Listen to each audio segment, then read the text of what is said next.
August 19th, 2025, 8 o'clock and 1 minute in the morning. On the Tokmak-Urozhin railway line, a Russian fuel train thundered southward. 30 wagons long. More than 150 tons of liquid fire inside. Aviation fuel, diesel, industrial blends, all destined for Crimea, the lifeline of Russia's war.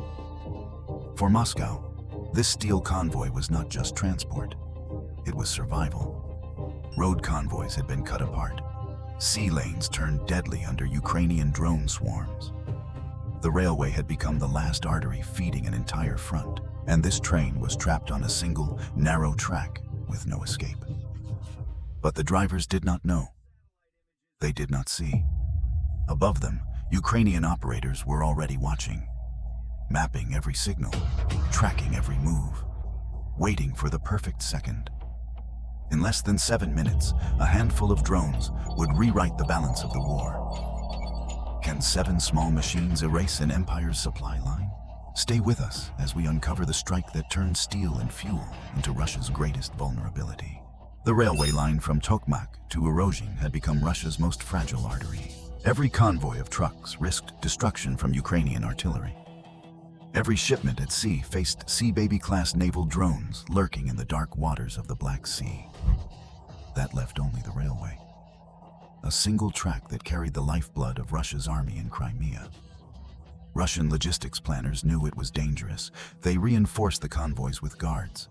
They tightened timetables. But they had no other choice. 4 trains every day, nearly 3,600 tons of supplies, had to flow into Crimea or the war effort would starve. Ukrainian intelligence saw this weakness. They built a web, layers of eyes and ears, satellite images stitched into maps, commercial synthetic aperture radar piercing the night, listening devices scanning every frequency. Even GSM traffic from rural stations was logged. Out of this mosaic, one clear picture emerged. A fuel train, 30 wagons, 150 tons, would pass on the morning of August 19th.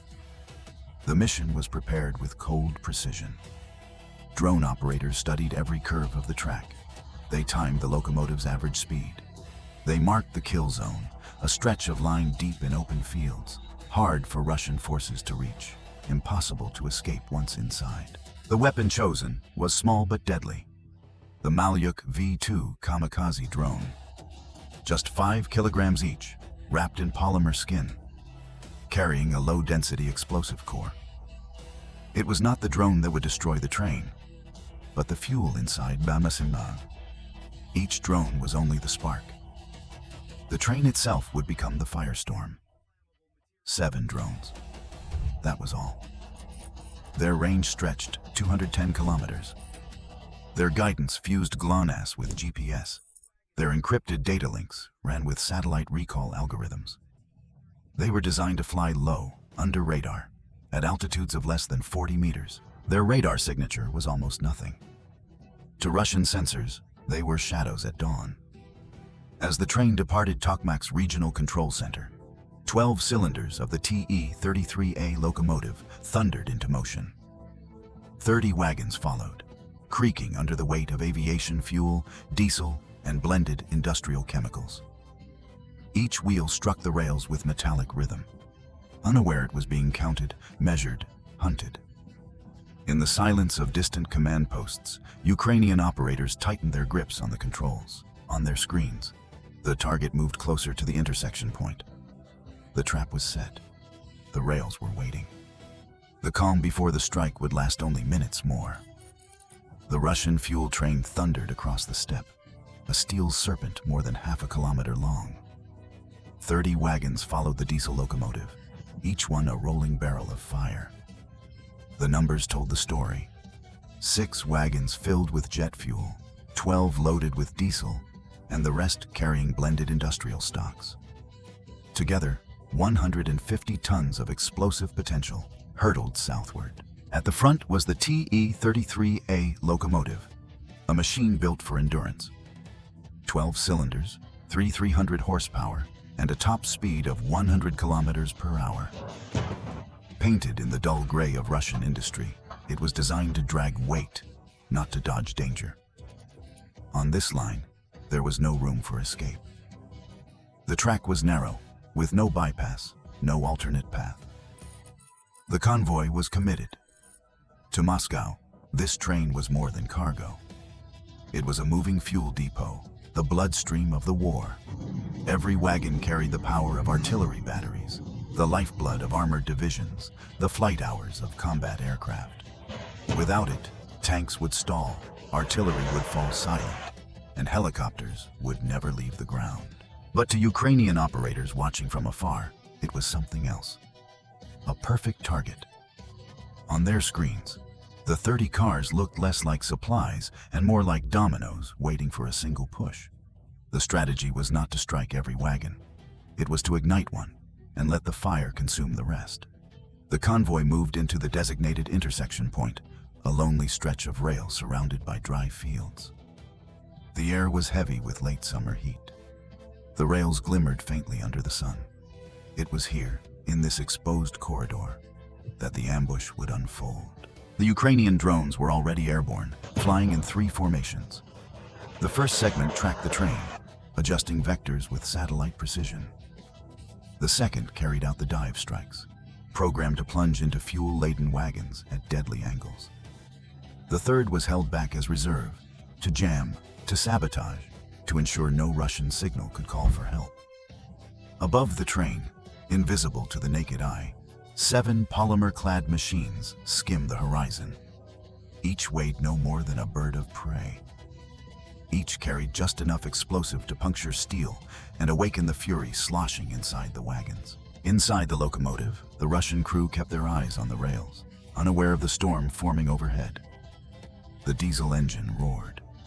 Wheels pounded the sleepers. The rhythm of steel on steel echoed across the steppe. But the silence above was heavier still. The train had entered the kill zone. The ambush was no longer waiting. It was here. The silence broke. At 8:07 a.m., the first Malyuk V-2 drone tilted downward. Its polymer body cut through the air, skimming just meters above the dry grass. The target was locked. The 14th wagon, heavy with diesel fuel. The strike came like thunder. Steel ripped. A hollow boom shook the convoy. For a fraction of a second, nothing seemed to happen. Then pressure exploded outward. Vaporized diesel ignited in a violent flash. Flames licked the sky. 7 seconds later, the chain reaction began. The 13th wagon, packed with aviation fuel, erupted. The fireball expanded, orange and black, climbing 20 meters into the morning air. Shockwaves tore down the line, rattling every coupling. The second wave was already descending. 2 drones dove simultaneously into the 16th and 17th cars. The rear half of the train convulsed under the blasts. Heat and overpressure split the convoy in 2. The first 13 cars lurched forward, derailed, and collapsed sideways into the dirt. The rear 17 wagons remained chained to the rails, burning, their steel frames warping in the furnace. The third strike came at the 4th car, another jet fuel tanker. The explosion ripped the locomotive sideways. The front wheel sets jumped the track. The driver's cabin shook violently, its windows shattered, and the diesel engine groaned under pressure before seizing. The entire convoy ground to a halt, engulfed in chaos. 6 minutes and 48 seconds. That was all it took. 7 drones, 7 hits, one inferno stretching over 300 meters of track. Flames poured from wagon to wagon like liquid fire. Diesel bled into the dirt. Jet fuel sprayed into the air and ignited into blinding white flame. The sound was not just an explosion. It was a storm of steel collapsing, rails bending, and air itself torn apart. From a distance, Ukrainian operators watched the thermal signatures bloom across their screens. Every car was a red beacon. Every explosion confirmed the strike's success. And then, as programmed, the drones self-destructed, erasing their traces in the black smoke. On the steppe, the train had ceased to exist as a transport. It was no longer a convoy of wagons. It was a burning battlefield. The ambush was complete. The kill zone was sealed with fire. For 90 seconds after the last drone struck, there was no sound except the roar of fire. The train was no longer a convoy, but a furnace stretching across the Tokmak-Urozhin line. The flame column rose 27 meters high, visible from villages miles away. Diesel vapors thickened the air. Aviation fuel burned hotter than steel, generating shockwaves that cracked the very ground beneath the tracks. Concrete sleepers shattered. The rails, once straight and rigid, twisted into grotesque U-shapes as temperatures climbed above 750 degrees Celsius. At that heat, tensile strength fell by 40%. Steel lost its will to stand. The fire consumed the heart of the train. 13 wagons lay in a broken heap beside the rails. 17 more burned in place, their frames glowing orange as if melting from within. The air smelled of chemicals and scorched earth. Debris rained down, igniting 6 separate fires in the surrounding fields. Dry grass caught instantly. Black smoke blanketed the horizon, and yet the destruction was not only physical. The electromagnetic storm unleashed by the drones had blinded Russian communications. For 12 long minutes, no orders traveled between the convoy and its command center in Tokmak. No distress signals, no warnings, just silence. When contact finally resumed, the train was already gone. Firefighting units raced from the nearest depot, but they could not close in. The temperature was too high. The first trucks halted nearly a kilometer away, their crews forced back by the radiant heat. Only specialized military fire control vehicles reached the inferno an hour later. By then, every wagon carrying jet fuel was gone. Diesel continued to burn for 2 hours and 46 minutes before the blaze began to collapse into smoldering wreckage. In those hours, the railway was destroyed. More than 400 meters of track rendered inoperable. The ground beneath had settled by 12%, warped by thermal shock. Signal cables melted into pools of plastic. The line was dead. Not a single freight train could pass. This was not just the loss of one train. It was the sudden collapse of Russia's supply artery into Crimea. On average, 4 trains per day delivered 3,600 tons of cargo. Now, the flow stopped cold. Only road convoys could be rerouted, and they could carry just 17% of the needed volume. Tanks stalled. Artillery batteries slowed. Units at the front waited for fuel that would never come. The flames had consumed more than wagons. They had consumed Russia's momentum. By the evening of August 19th, Russian commanders gathered in emergency session. Reports on the table were grim. 150 tons of fuel gone. 400 meters of railway twisted into ruin. A supply line that fed 7 logistics hubs in Crimea cut in a single strike. The numbers told the scale of disaster.